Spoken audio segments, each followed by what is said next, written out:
Oh no. What have I done? Hasn't really been that long since I said I can't buy any more Vandas because I'm out of space and I have nowhere to put them. But you know, sometimes a deal comes along that's just way too good to resist. That is, if you lack impulse control due to being drawn to orchids. And that's me. So, what do we have here? I have a dozen new Vandas.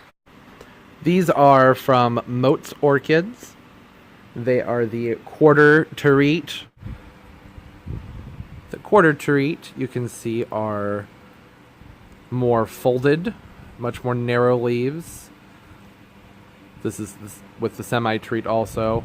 Then there's the Terete, which would be like the Miss Joaquin, if I'm saying that properly, that has a piney-like, almost needle-like appearance on the leaves. So that's what these are. These are the quarter Teretes. They're all crosses and mixes, most of which I cannot find pictures for with these particular hybrids, which I'm okay with.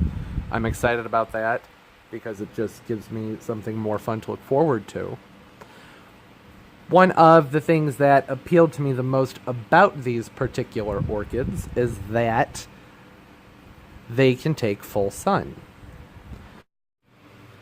One of the really big perks to the quarter Terete Vandas that also intrigued me, aside from just that they can take so much sunlight, is that they are supposed to be prolific bloomers. Given them full sun, or acclimating them to full sun, they should bloom pretty much continuously, and that is so exciting. Also, the majority of these being crossed with the Josephine Van Brero was very intriguing to me because the Josephine Van Brero is an absolutely gorgeous Vanda.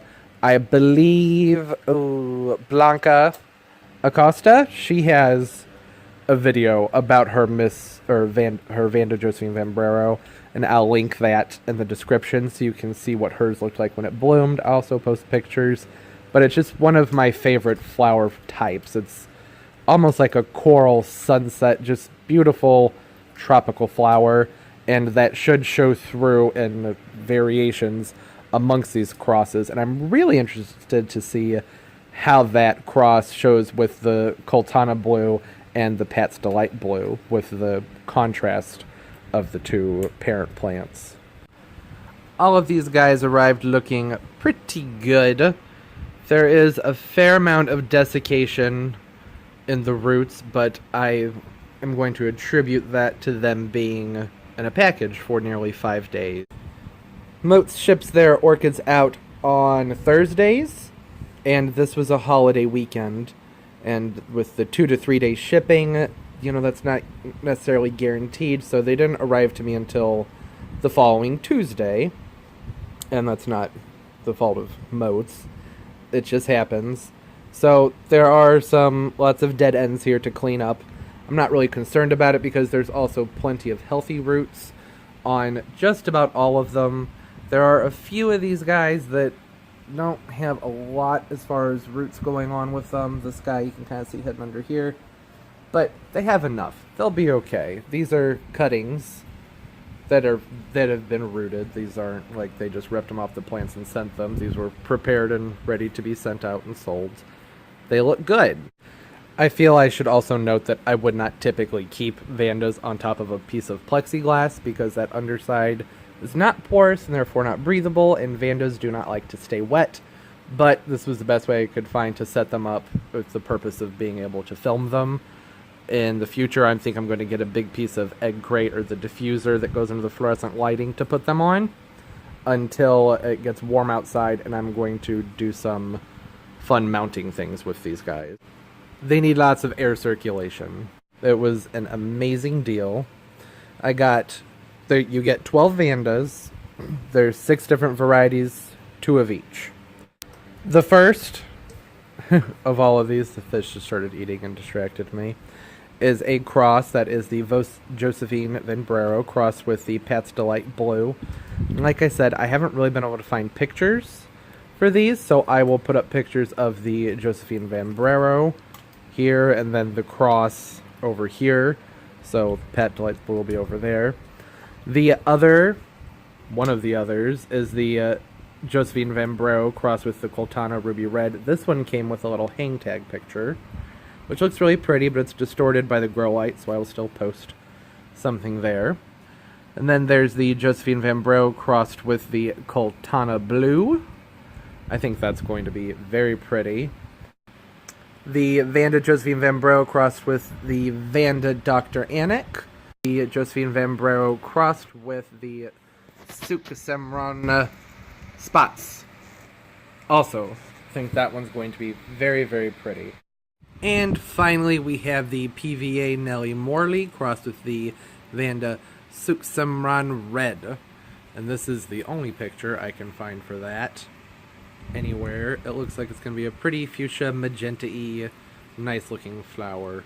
I don't typically like to bulk buy orchids, mostly just because I really like to see a photo of what I'm receiving, especially with eBay. Oh, it drives me crazy on eBay when somebody wants $50 for an orchid and they're just going to give you a generalized stock image of the plant. For $50, let me see what it is you're selling. However, Motes, very reputable. I've ordered from them over and over and over again, so I was not concerned about what I would be receiving. I trust them fully. Most important part, how was this such a good deal? What did these cost? Well, they averaged out to about $10.92 a piece. And that is a great deal. Many of these are fairly large. They're all blooming sized plants, so $10.92 a pop, no big deal. The way they priced them out was $96 for the dozen of them, and then if you live outside of Florida, you pay an additional $35 for shipping, which is steep, but understandable because of weight and whatnot. So it came out to around, I think, $131 for all 12 of them, which is more money than I should be spending on myself during the holidays, but that's okay. Merry Christmas, me. So now I just need to acclimate these guys to indoor culture, need to clean up the desiccated roots. They need a good rinse because I did use a calcium-based fertilizer, so there's a little bit of residue on the leaves, and you don't want residue on your leaves because that blocks the chlorophyll from being able to absorb UV rays properly, and therefore inhibits maximum growth potential and overall plant health. So I'm going to rinse these with some RO water later, and yeah, I think these are going to turn out great. I'm very excited about these. So currently, I do not believe Motes still has a special running. I did just check their website. However, as somebody who frequents their website and checks out their specials and receives their emails, they do offer these bulk type buys fairly frequently, so it's worth checking it out in the long run. And that is all for today. If you found this video useful, please give it a thumbs up, share it, and subscribe. Leave some comments. Let's have a conversation. It's always fun getting to know other orchid enthusiasts. Have a lovely day.